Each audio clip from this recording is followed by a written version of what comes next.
Olá, minha gente, tudo bem? Deus abençoe a todos. Estamos juntos mais uma vez para rezarmos com a palavra do Senhor e caminharmos para o profeta Amós, o capítulo 5 do profeta Amós. Graças a Deus, estamos aqui caminhando hoje, capítulo 5, um capítulo muito bacana. Continuamos na linha desta profecia que nos convida à conversão, né? É importante a gente saber, né, como estão as coisas de verdade na nossa vida. Às vezes sermos iludidos, temos a falsa ilusão ou sermos enganados, isso nos tira a possibilidade de lutar pela nossa vida, pela nossa felicidade, pela nossa conversão. Isso na vida humana e isso também na vida espiritual. Então, profecias duras, né, que, desculpa, são palavras de Deus para nos gerar medo, sim, um medo que provoque conversão, que gere em nós conversão. Eu estou experimentando ao ler a carta, a profecia de Amós. Desde o primeiro capítulo, e esse quinto capítulo aqui também me falou muito. Então, pega a tua Bíblia, né? Eu já fiz o meu estudo aqui, estou com a Bíblia da tradução da Jerusalém, e vamos orar. Em nome do Pai, do Filho e do Espírito Santo, amém. Senhor, derrama o teu Espírito sobre nós, vinde com tua graça, tua força, ilumina-nos para que nós possamos fazer a tua vontade. Amém. Converte-nos, Espírito Santo. Amém. Capítulo 5.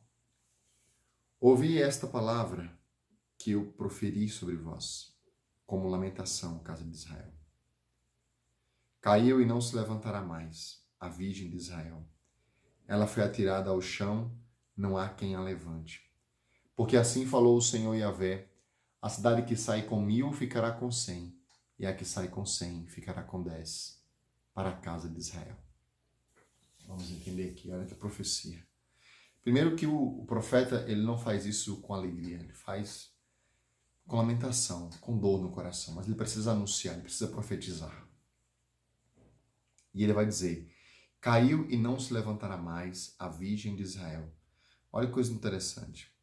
A nação de Israel é comparada então a uma virgem, né, que é levada pela morte em plena juventude, sem ter podido realizar a sua vocação de mulher, ou seja, o casamento, né, e a maternidade. Então, a virgem que é morta, né, vai ser levada à morte antes de completar, sem ter podido realizar a sua vocação de ser casada, né, uma mulher casada e mãe. Então veja, né, quantas vezes se aborta, né, em nós um plano de Deus porque nós fomos infiéis, né, porque nós não quisemos, nós não amadurecemos. Então, pedir ao Senhor que não nos permita viver realidades como esta, né? Mas que a gente chegue à plena realização da nossa vocação, né?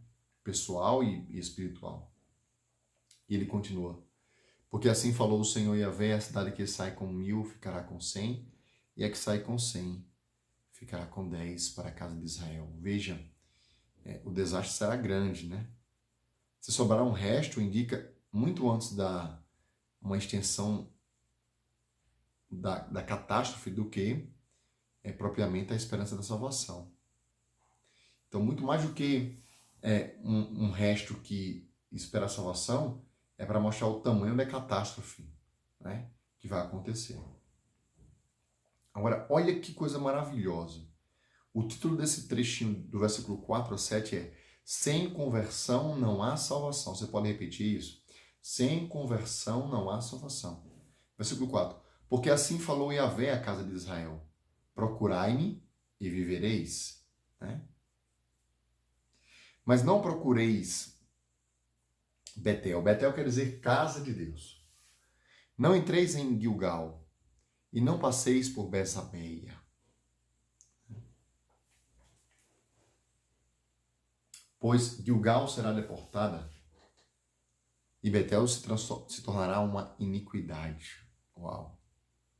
Né?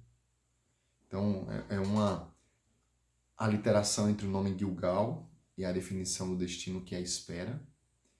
E um jogo de palavras com o nome Betel, quer dizer casa de Deus, que se transforma em casa de iniquidade.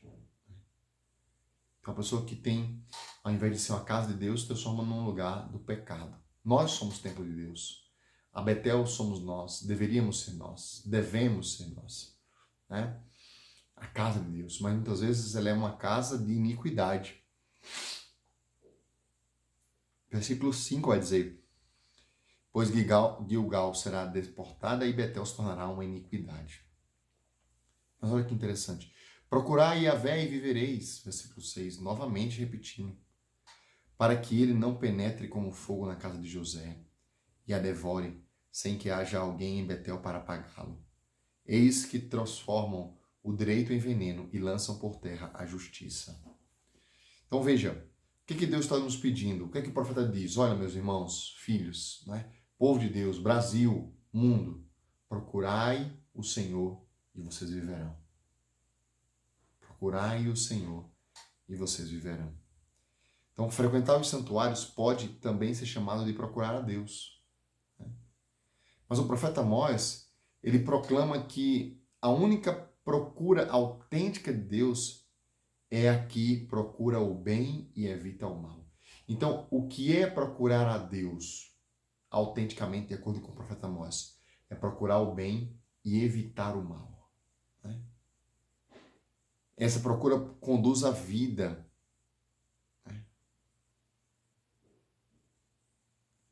Procura a palavra de Deus, é uma procura da intimidade com Deus, é uma procura para consultar a Deus, para interrogar a Deus. Né? É uma procura na palavra, quer pelos livros, quer por intermédio dos profetas. É assim que a gente procura Deus, né? Pela Bíblia, pelos profetas, pelos pregadores, pela Eucaristia, pela vida de oração. Né? Procurar a Deus. Se procura a face de Yahvé, é para conhecer sua vontade, e sua presença manifesta-se frequentemente por seus oráculos. Então, por que nós procuramos a face de Deus? Por que nós procuramos a Deus? Para procurar a sua vontade e poder cumpri-la. Entende? Queridos, olha que isso é muito forte. Sem conversão não há salvação. Procurai-me e vivereis. Busque a minha face, a minha vontade, os meus mandamentos, cumpra as minhas ordens. Trilhe o meu caminho, é o Deus que fala, e viverás, e serás salvo. É importantíssimo para nós. Para mim marcou bastante isso. Versículo 8. Ele que faz as Pleiades e o Órion, que transforma as trevas em manhã, que escurece o dia em noite, que convoca as águas do mar e as despeja sobre a face da terra. Yahvé é o seu nome. Ele faz cair devastação sobre aquele que é forte, e a devastação virá sobre a cidadela. Yahvé é o seu nome, ele é poderoso. Ele é o Senhor, ele pode fazer todas as coisas, ele é poderoso. Voltemos-nos sempre para ele, porque se temos a Deus, temos tudo. Versículo 10. Eles odeiam aquele que repreende a porta e detestam aquele que fala com sinceridade.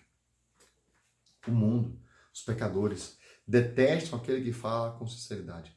Por isso, porque oprimes o fraco e tomais dele um imposto de trigo, construístes casas de cantaria, mas não as habitareis. Plantastes vinhas esplêndidas, mas não bebereis o seu vinho. Pois conheço vossos inúmeros delitos e vossos enormes pecados. Porque nós somos pecadores, porque nós somos homens delinquentes, porque nós cometemos o mal, atrocidades. Nós podemos até construir casas, mas nós não iremos habitar nelas. Poderemos até construir várias vinhas, mas não iremos beber o seu vinho. Né? Ou seja, iremos morrer sem degustar aquilo que humanamente a gente preparou. Eles hostilizam o justo, aceitam suborno, repelem os diligentes à porta. Por isso os sábios se calam nesse tempo, porque é tempo de desgraça. Gente, que coisa triste hoje. Parece que é o tempo de hoje também, né? Hostilizam o justo. Quem é justo é hostilizado. Veja as mídias sociais. Hoje existe algo demoníaco chamado politicamente correto. Mentiras. Gente, uma notícia, já ouviu falar naquilo que o comunismo diz? Dividir para conquistar? Então, a sociedade hoje é dividida entre raças, entre gêneros, né? Então, o feminismo quer dividir o homem da mulher, né? A questão racial, os negros dos brancos, né? A questão indígena, as questões dos LGBTs, ideologia de gênero. Então, por quê? Vai dividir na sociedade. São as grandes minorias, né, que vão dividir na sociedade. Estamos vivendo um tempo horrível, onde hostilizam o justo, a pessoa que é justa, que é santa, né? Aceitam suborno, corruptos, repelam os indigentes. Temos isso na nossa sociedade. Então, povo, nos convertamos, oremos. Por isso que o sábio se cala nesse tempo, para não ser perseguido, né? Versículo 14. Agora, olha que coisa maravilhosa. Versículo 14. Procurai o bem e não o mal, para que possais viver. E deste modo, Yahvé, o Deus dos exércitos, estará convosco, como vós o dizeis. Odiai o mal e amai o bem. Estabelecei o direito à porta. Talvez Yahvé, Deus dos exércitos, tenha compaixão do resto de José. Então, se a gente puder resumir nisso tudo até agora da Amós, é isto. Odiai o mal e procurai o bem. Amai o bem. Né? Detestai o mal e amai o bem. Procurai o bem, praticai o bem. Converta-se, procure a face do Senhor e vivereis. Quem sabe Deus então perdoará a gente e acabará com essa pandemia. Quem sabe Deus perdoará a gente e acabará com toda essa questão dos globalistas comunistas que querem destruir os empregos, que querem destruir a sociedade, que querem separar a paz de filhos, irmãos e amigos. Né? Procurai o bem e detestai o mal. Né?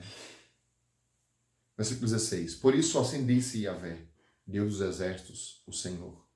Em todas as praças haverá lamentação, e em todas as ruas dirão, ai, ai. Convocarão camponeus para o luto e para a lamentação aqueles que sabem gemer. E em todas as vinhas haverá lamentação, porque passarei no meio de ti, disse Yahvé. Então haverá uma lamentação. O povo vai sofrer por quê? Porque pagamos pelos nossos pecados. E aí, versículo 18. Ai daquele que desejam o dia de Yahvé. Por quê? Porque muitos acreditavam que o dia de Yahvé, o dia do Senhor, era um dia maravilhoso, um dia de esperança, um dia de... Eles tinham confiança na prerrogativa de povo escolhido e esperavam a intervenção de Deus que só podia ser favorável. Não, o profeta então opõe a este esperado dia de Yahvé a concepção profética do dia de Yahvé, que é o dia de ira contra Yahvé, contra Israel, endurecido em seu pecado. Então o povo, porque confiava de que era o povo escolhido, achava que o dia do Senhor ia ser um dia maravilhoso, um dia de graça. E o profeta diz, olha, ai daqueles que desejam o dia do Senhor, né? Para que vos servirá o dia de Yahvé, pois ele será de trevas e não de luz. Como alguém que foge de um leão e um urso cai sobre ele. Ou quem entra na casa, coloca a mão na parede e a serpente o morde.